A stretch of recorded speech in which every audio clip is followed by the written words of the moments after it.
In this video, I'm going to show you the Q8 queen rearing hive from Technoset. Now, Technoset have very kindly sent me this hive free of charge, but obviously, as always, my views are my own and I get to say what I want. First impressions are it's a really nice, well-made hive.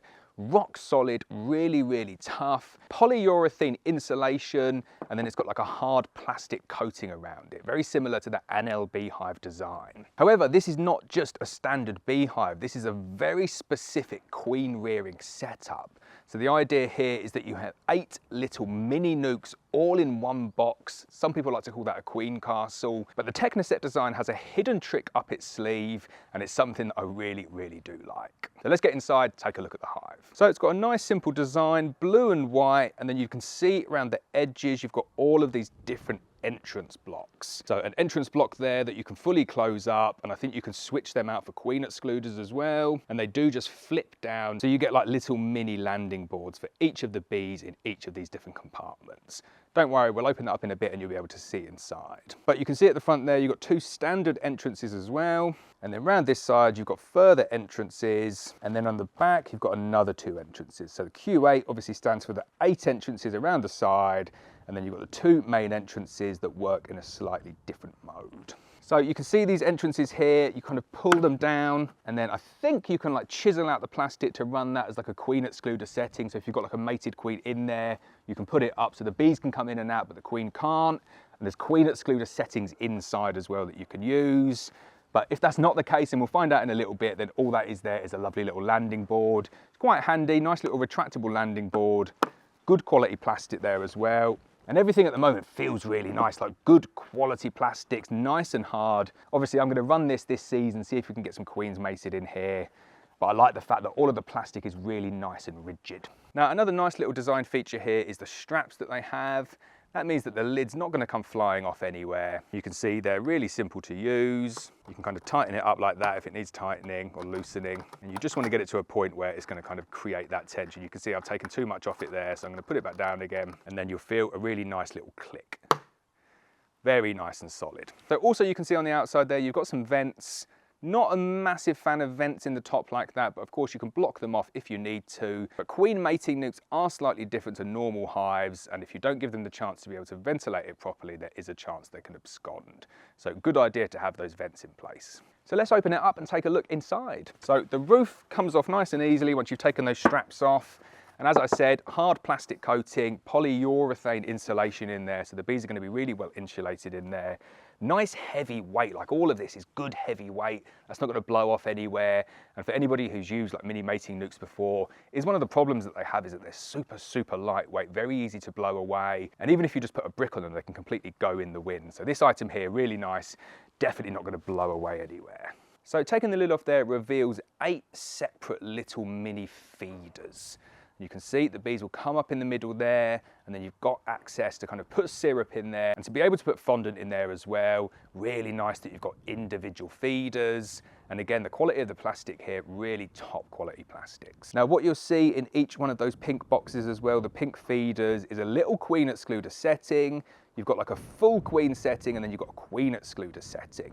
So this side here, that's the queen excluder setting, and then this side here, that's the queen mating setting. And then as expected, these just slot into these holes here. Really nice, simple design. So once you've got your queen cell in there and the virgin's emerged, she wants to go out and mate, you use it on the big setting, so then the queen can get in and get out.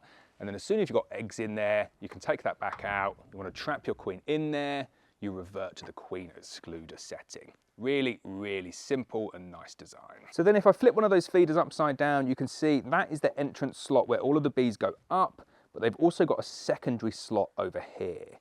That relates to the yellow bit of plastic here. So when I switch it back over, the bees will come up and they can basically access the sugar syrup feed on this side. But then if you want to feed them fondant, you can place the fondant directly in that section there, and the bees can access it via those slots. And then when you don't want the bees getting up in the roof, you just close that yellow flap there, and it keeps it all nice and secure. A really well-designed, versatile feeder. Really like that. So when I take that feeder off, you look inside and it looks like you've got 3 frames in there. But this is where the Technoset is a little bit different. It really does have an amazing little party trick here. So when you take out these 3 frames like that, and again, it does look like there's 3 frames, you can see we've got a hinge on this side here. And basically what it is it clips out into one single frame. Now, my pet hate with mating nucs is the fact that they run on like a different format to basically everything else that you're using.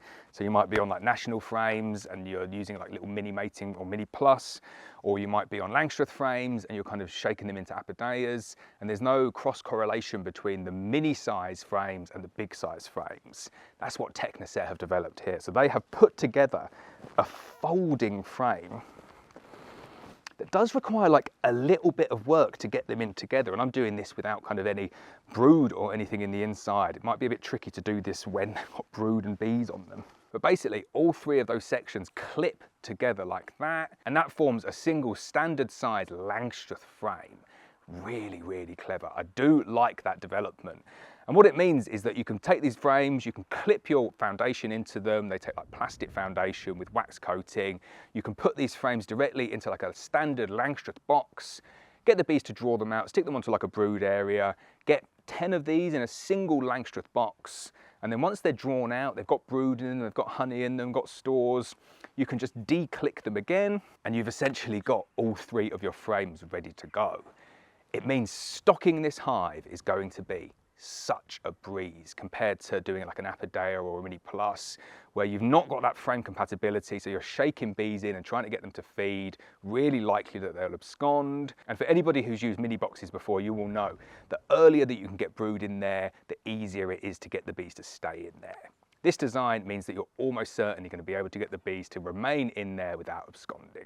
So you can see there, I've got the licensed standard 9-frame poly Langstroth box, and all I've done is I've just taken that frame out, that Technoset frame, unfolded it, and as you can see, it fits nicely in there. It's not perfectly straight, so I'll be interested to see how the bees react to that, but I'm sure once you get all of them in together, the bees will work them just fine. So I love that development, and luckily I've got loads of Langstroth hives now, so it's going to be really easy for me to stock this Technoset Q8 with bees.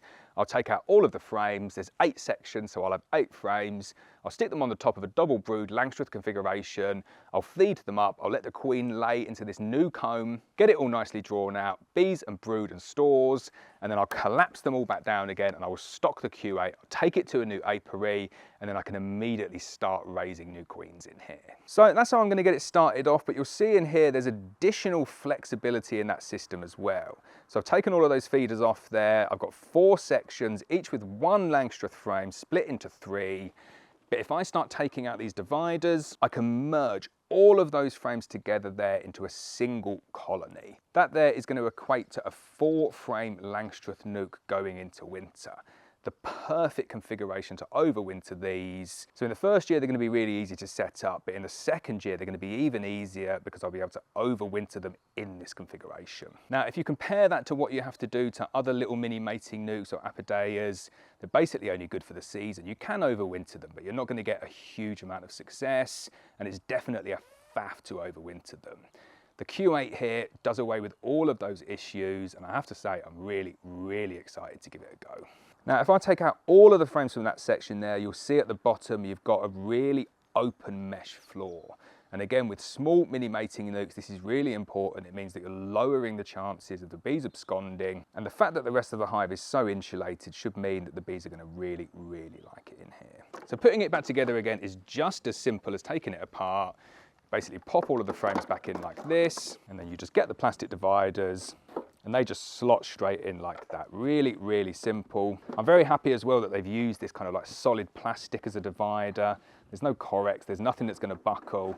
All of this plastic here is top quality. You can feel it, it's solid, it's definitely not light, but that's what you want for something like this. You don't want it to blow away, and you want it to last for a long, long time. So you can see once you've populated this with bees, you've got all of those separate entrances, which means that the queens can go out, go and get mated, and they come back to their respective section here. So it's compartmentalized into 8 separate sections, and then those 2 entrances at the front give you the ability to overwinter in 2 4-frame Langstroth formats. So there we go, that's the first look at the Technoset Q8. I'm going to have so much fun with this hive this year. I'm going to stock it full of bees, I'm going to raise some queens in it, and I'll do follow-up videos throughout the year.